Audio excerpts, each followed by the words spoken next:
හයි අද මම අරගෙනාවේ ඉන්ග්‍රේඩියන්ස් දෙකක් විතරක්ම ඕන රස පුඩින් එකක් හදාගන්න විදිය. ඉතින් මේ පුඩින් එක ඉක්මනින්ම හදාගන්න පුළුවන් වගේම මේක හරිම රසයි. හරිම අඩු වියදමක් තමයි මේ පුඩින් එක හදන්න යන්නේ. ඉතින් අපි බලමු මේ රස පුඩින් එක හදාගන්නේ කොහොමද කියලා.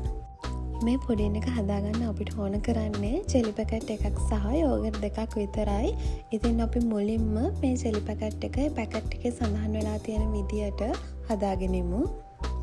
ජෙලි පැකට් එක ඇතුලේ තියෙන ඒ ජෙලි කුඩු එකට උණු වතුර කෝප්ප 2මාරක් දාලා තමයි මේ ජෙලි එක හදාගන්න ඕන. මේ විදියට උණු වතුර කෝප්ප 2මාරක් දාලා හොඳට කලවම් කරලා අපි මේක නිවෙන්න තියන්න ඕන. මොකද මේක හොඳටම නිවෙන්න ඕන. මේ අපේ පුඩින් එක හදන්න නම් අපි හදාගත්ත ජෙලි එක හොඳටම නිවුණට පස්සේ අපි යෝගට් දෙකකුත් එක්ක අපි හදාගත්ත ජෙලි මිශ්‍රණයෙන් ටිකක් බ්ලෙන්ඩර් එකට දාලා හොඳට බ්ලෙන්ඩ් කරගන්න ඕන. මෙන්න මේ විදියට යෝගට් දෙකක් සහ අපි කලින් හදාගත්ත ජෙලි මිශ්‍රණයෙන් කෝප්පයක වගේ ප්‍රමාණයක් බ්ලෙන්ඩර් එකට එකතු කරලා මේ ටික හොඳට බ්ලෙන්ඩ් කරගන්න. ඊට පස්සේ අපි පුඩින් එක හදාගන්න ගන්න භාජනයේ බටර් ටිකක් මෙන්න මේ විදියට හොඳට භාජනයේ වටේම ගා ගන්න ඕන. ඊට පස්සේ අපි යෝගට් දෙකකුයි ජෙලි දාලා හදාගත්ත මිශ්‍රණය මේ විදියට පුඩින් තැටියට දාලා මේක හොඳට සෙට් වෙනකන් ෆ්‍රිජ් එකේ තියාගන්න ඕන. අපි මේ පුඩින් එක තියන්නේ ෆ්‍රිජ් එකේ සාමාන්‍ය කොටසේ.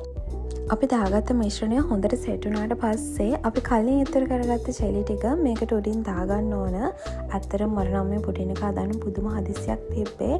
ඒක නිසා මම අපේ කලින් දාගත්ත මිශ්‍රණය හරියට සෙට් වෙනකන් ඉන්නේ නැතුව තමයි මේ ජෙලි ටික දාගත්තේ. ඔයාලට මේ පුඩින් එකේ ලස්සන ලේයර්ස් දෙකක් ගන්න ඕන නම් හදිස්සි වෙන්න එපා. හරියට සෙට් වෙනකන් ඉඳලා මේ පුඩින් එක හදාගන්න. ජෙලි ටිකත් එකතු කරගත්තට පස්සේ ආයෙත් ෆ්‍රිජ් එකේ සාමාන්‍ය කොටසේ තියලා හොඳට පුඩින් එක සෙට් වෙනකන් ඉඳලා මේක කන්න ගන්න පුළුවන්. ඇත්තටම ඉතින් ලේයර්ස් දෙකක් නැති වුණාට කිසිම රසයේ වෙනසක් වෙන්නේ නැහැ. මේ පුඩින් එක හරිම රසයි. ඔයාලත් අනිවාර්යයෙන්ම මේක හදලා බලන්න. මම ටිකක් වෙනසකටත් එක්ක මේකට අයිස්ක්‍රීම් ටිකකුත් එකතු කරලා කාලා බැලුවා. ඇත්තටම මාරම රසයි.